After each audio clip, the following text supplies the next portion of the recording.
अध्यक्ष महोदय, मेरा इनसे ये भी निवेदन होगा कि ऑफ सीजन वेजिटेबल्स के लिए आप एक मंडी जो है चंबा के सेंटर एरिया में, जैसे देवी देरा है, आपको देवी देरा में नहीं बनाना है, इनके चुनाव क्षेत्र में बनाना है, क्योंकि देवी देरा मेरा चुनाव क्षेत्र पड़ता है, तो नैनीखड है या तूनूहट्टी है, ऐसी जगह पे बना दे जहां से लोग अपना वेजिटेबल्स लेकर के आते हैं तो उनको कष्ट ना हो। जो आरती आते हैं वो आते हैं अमृतसर और नीचे से। अध्यक्ष महोदय, मैं एक बहुत जरूरी बात करना चाहूंगी और वो है जो ग्राम रोजगार सेवक हैं उनको लेकर के। ग्राम रोजगार सेवकों को 3-3 महीने से तनख्वाह नहीं मिली है और आप जानते हैं कि मनरेगा का काम, सर्टिफिकेट्स बनाने का काम, सारा काम वही करते हैं। उनको तनख्वाह नहीं मिलेगी तो काम क्यों करेंगे? और ये आपका ये कहना है कि मनरेगा के फंड सेंटर से नहीं आ रहे हैं। कहां से आएंगे सेंटर से, जब वहां पे कट लगा दिया?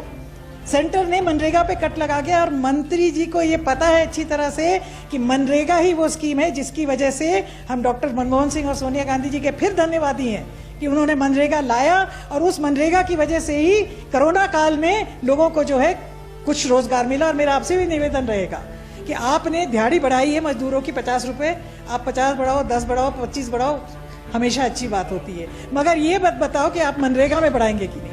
सबसे ज्यादा लेबर आज जो है वो मनरेगा में है और आप उसकी भी जो है वो 203 रुपए है महज, क्या आप उसको बढ़ाएंगे?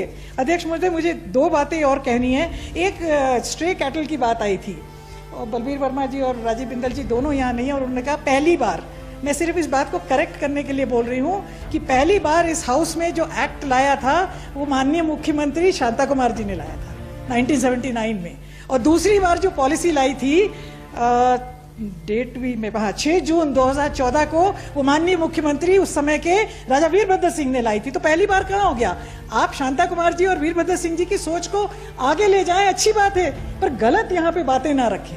1979 में शांता कुमार जी मेरे ख्याल से तो वही चीफ मिनिस्टर थे, तो पहली बार जो कैटल को लेकर के ये आया, ये शांता कुमार जी के समय पे आया। अध्यक्ष महोदय, एक बहुत जरूरी बात मैं करना चाहूंगी, माननीय मंत्री जी यहाँ नहीं है। फूड एंड सप्लाईज, घटिया क्वालिटी का राशन जो है वो राशन की दुकानों में मिल रहा है। एक कोई तेल जिसकी ये चर्चा कर रहे थे कि सरसों का तेल 225 नहीं, हम 170 में दे रहे हैं। तोता उड़, चिड़िया उड़, बीच में गधा उड़। आपने अगर आप मुझे अलाउ करें तो मैं सेक्रेटरी विधानसभा के जरिए से वो यहाँ पे हाउस में उसको, उस वीडियो को जो कि नूरपुर का है, और जब उस तेल को एक कपड़ा लगा करके, पतला जो मलमल का कपड़ा होता है, लगा करके उसको साफ किया जा रहा है तो उसमें चर्बी जैसी कोई चीज जो है ऊपर आ रही है और पैकेट आफ्टर पैकेट आ रही है। ये कौन सा तोता आया है? पी मार का तेल क्यों नहीं देते हैं आप लोग? क्यों नहीं आप स्टैंडर्डाइज तेल दे रहे हैं? क्यों लोगों को आप मार रहे हैं? नमक डालो, पीली दाल वैसी काली हो जाती है। आपका राशन जो है सब स्टैंडर्ड है। 2 बातें और अध्यक्ष महोदय, please, really, and I am just telling you just. और मेरा आपसे ये निवेदन रहेगा कि आप सरसों का तेल सही क्वालिटी का दें और गैस का सिलेंडर आपने उज्ज्वला में देना है, आपको 3 देने, 4 देने, आप जो मर्जी दीजिए, मगर राहत देने के लिए गैस के सिलेंडर पे सब्सिडी दीजिए, अभी बढ़ने वाला है फिर से। अध्यक्ष महोदय, मैं आपको कहा वाटर सप्लाई पे मैं नहीं बोलूंगी। आपने रोड्स पे 150 करोड़ की बात कही, आपसे ये उम्मीद है कि आप DPRs भी बनवाएंगे हमारी कॉन्स्टिट्यूंसियों के। मेरी क्वेश्चन लगा हुआ था, पिछले कई सालों से हमारे डलहौजी डिवीजन में माननीय मेरे जो साथी सदस्य हैं, इनकी तो DPRs बन रही हैं, हमारी नहीं बन रही हैं। मेरा निवेदन रहेगा ये बनाया जाए।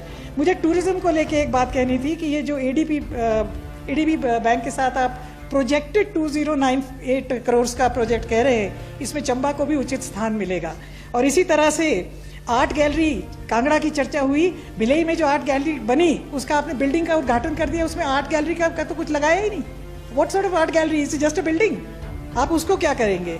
फिल्म सिटी की अध्यक्ष महोदय मैं बात करना चाहूंगी। टूरिज्म को हमने अगर बढ़ावा देना है, मेरे भाई सुंदर ठाकुर जी भी यहाँ बैठे हैं, film city and film policy लाई गई थी 2019, उसका क्या हुआ? मेरा क्वेश्चन लगा हुआ था, उसके जवाब में ये आया कि अभी कोई सूचना या कोई प्रपोजल नहीं है। आपने तो जो उसके लिए कमेटी बनानी थी, कॉर्पस बनाने के लिए, आपने तो कमेटी भी नोटिफाई नहीं की। चीफ सेक्रेटरी की अध्यक्षता में बननी थी। 2019 से 2022 आ गया, आपके जाने का समय आ गया। अगर आप फिल्म सिटी बनाने का चाहे मनाली में करते, कुल्लू में करते, चंबा में करते, डलहौजी में करते, सुला में ही कर लेते, कम से कम पालमपुर में करते, कम से कम उससे टूरिज्म को जो है बढ़ावा मिलेगा। नहीं, मैं I am seriously saying this, I am not. हाँ, और यूथ सर्विसेज एंड स्पोर्ट्स के लिए लास्ट मेरा पॉइंट ये रहेगा, अब वाइंड अप करते हैं। लास्ट पॉइंट तो एक बहुत ही जरूरी है, वो तो बोलना पड़ेगा, पर ये यूथ सर्विसेज एंड स्पोर्ट्स के लिए आपने क्रिकेट, कबड्डी ये सब बात की। हमारे हिमाचल के नवयुवक वरुण कुमार ने ओलंपिक्स में यहाँ ब्रॉन्ज मेडल जीत के लाया। हमने आपसे पहले भी निवेदन किया था, मंत्री जी आज यहाँ नहीं है, हॉकी की भी जो है, हॉकी को भी प्रोत्साहन देके, और चंबा जिले में जंदरेड़ा करके एक जगह है जहाँ पे लोकल यूथ ने खुद जो है बहुत बड़ा ग्राउंड बनाया है। क्या चंबा में एक ग्राउंड बनाने का या ये जो हॉकी का है, हॉकी फील्ड बनाने का भी आप प्रस्ताव रखेंगे? और मैं आपको जंदरेड़ा का इसलिए कह रही हूँ क्योंकि वहाँ पे land available. Last not the least, अध्यक्ष महोदय, आपने ट्राइबल प्लान की बात कही कि उसमें आप for the welfare of tribals in non tribal area action plan बनाएंगे। एक्शन प्लान की बात नहीं है, आपको बजट देना है। हमारा आपसे ये निवेदन रहेगा कि नेगी जी का बजट काट के हमें ना दिया जाए, हमें एडिशनल बजट दिया जाए, एडिशनल बजट दिया जाए for tribals living in non tribal area. ये नहीं है कि आप ट्राइबल का बजट काट के और कोई लड़ाई डालने की बात करें। सबसे ज़्यादा tribals living in non tribal area माननीय जरयाल साहब और मेरे इलाके में है, तो हमारा तो ये निवेदन रहेगा, इसको ज़रूर पूरा किया जाए। अध्यक्ष महोदय, इस बजट के बारे में यहाँ बहुत शेर शायरी हुई, मेरा इसमें भी एक सुझाव है। वैसे तो लखनपाल जी ने अच्छा सुझाव दिया कि इसके लिए अलग से ही सेशन बुला लीजिए, गोष्ठी कर लेंगे, मगर अगर आपको स्टैंडर्ड की शेर शायरी करनी थी तो आप अपनी पार्टी के पूर्व मुख्यमंत्री से कर लेते, धूमल जी से, जो कि एक शायर हैं और अच्छी शायरी करते हैं।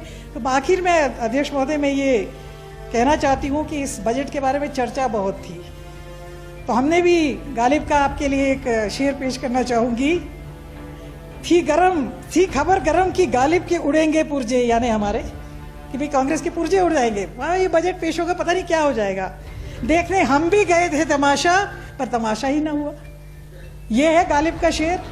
और मैं आखिर में ये कहना चाहूँगी, आखिरी शेर आपको, ये एक थोड़े से बहुत ज़्यादा नॉन शायर नहीं थे, शौक बहरुची, बहराइच जगह जो है, इट इज़ इन गुजरात, और वहाँ के शायर थे ये शौक बहराइची। उनका असली नाम तो रजासत हसैन रिजवी था।